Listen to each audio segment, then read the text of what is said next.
Olá pessoal, estamos indo para a nossa 14ª aula de Geografia, já chegando próximo à prova do Enem, e hoje nós vamos trabalhar a climatologia.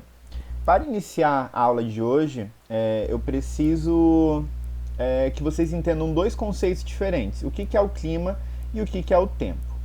Bom, clima e tempo são conceitos ligados à climatologia, que significam o seguinte: o tempo ele é a condição atmosférica no momento. Então, como que está agora? Está frio, está quente, está úmido, está temperado? Já o clima, ele é o conjunto de condições atmosféricas dos últimos 30 anos. Então, perguntar como está o clima hoje está errado. É preciso pegar várias condições dos últimos 30 anos, ou seja, o comportamento climático, isso vai me dar o clima. Então, essa é a diferença entre eles. Como que a gente trabalha com essas condições do clima? A gente trabalha com elementos e fatores. Os elementos climáticos, eles são indicadores do clima. Eles mostram para nós que tipo climático que você tem.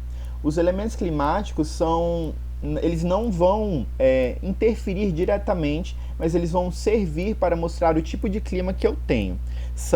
São a temperatura, umidade e a pressão. A temperatura ela é a quantidade de calor absorvida pelo ar. Já a umidade é a quantidade de vapor de água presente no ar. Quando o ar atinge o vapor d'água, ele vai liberar essa umidade em forma de precipitação, que é a chuva. E a gente vai chamar isso de grau de saturação. E a pressão é que nada mais é do que a densidade do ar. Em lugares mais frios, tende a ter uma pressão maior, com exceções das áreas mais altas, onde a pressão é menor, mas a quantidade de gases vai fazer com que seja mais frio. Então a pressão acaba sendo menor nas áreas mais altas.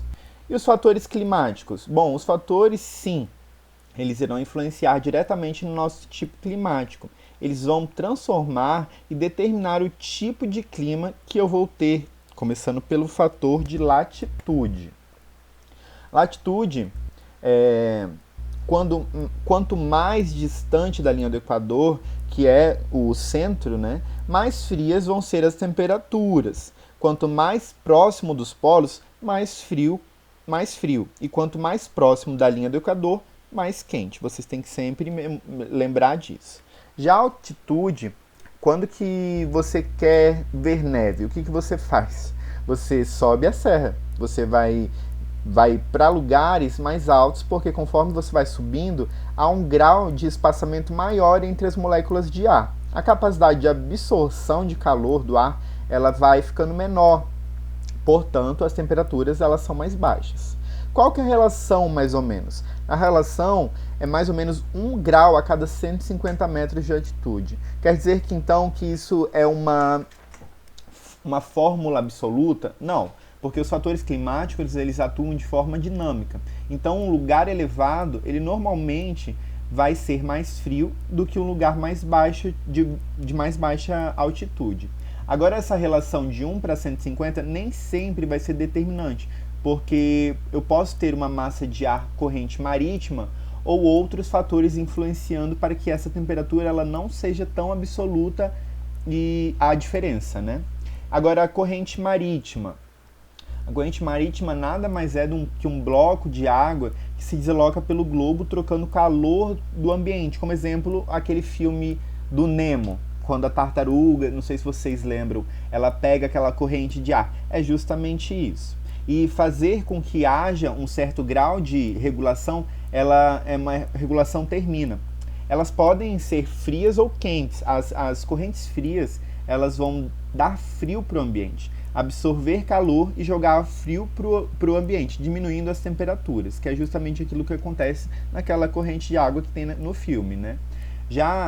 As correntes quentes, elas vão fazer o inverso, elas vão aquecer o ar e ao mesmo tempo que vão retirar um pouco do frio do ar. Já as massas de ar são blocos de ar que vão transitar pelo globo, trazendo as características de umidade e temperatura do local onde surgiram.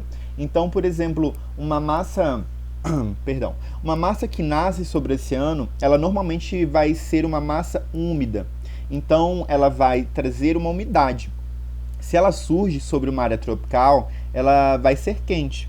Se ela surge em uma área polar, ela vai ser fria. Agora, uma massa continental, ela normalmente é seca.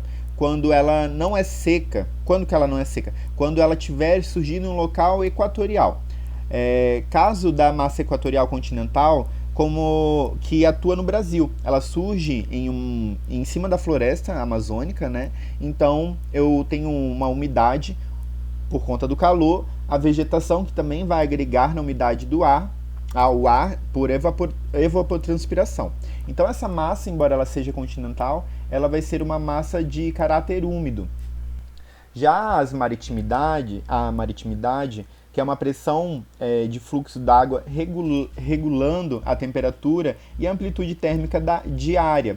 Então a água ela vai trocar o calor com o ambiente, fazendo com que as temperaturas não sejam tão elevadas durante o dia e nem tão frias durante a noite, diminuindo a amplitude térmica de uma área, que é a diferença de temperatura durante o dia para a temperatura durante a noite. Ela não é tão extrema. E a continentalidade, para finalizar, que é a ausência de fluxos de água, fazendo com que a amplitude térmica ela seja bastante alta, que é o que acontece nos desertos, né? Como eu não tenho um fluxo de água para fazer com que a regulação térmica, o que vai acontecer? Eu tenho a noite muito fria, abaixo de 0 graus, como exemplo, e dia passando dos 40 graus, que são os extremos, né? Como a gente sabe nos desertos. Assim a gente finaliza a aula de hoje. Agradeço a presença de todos e até a próxima aula.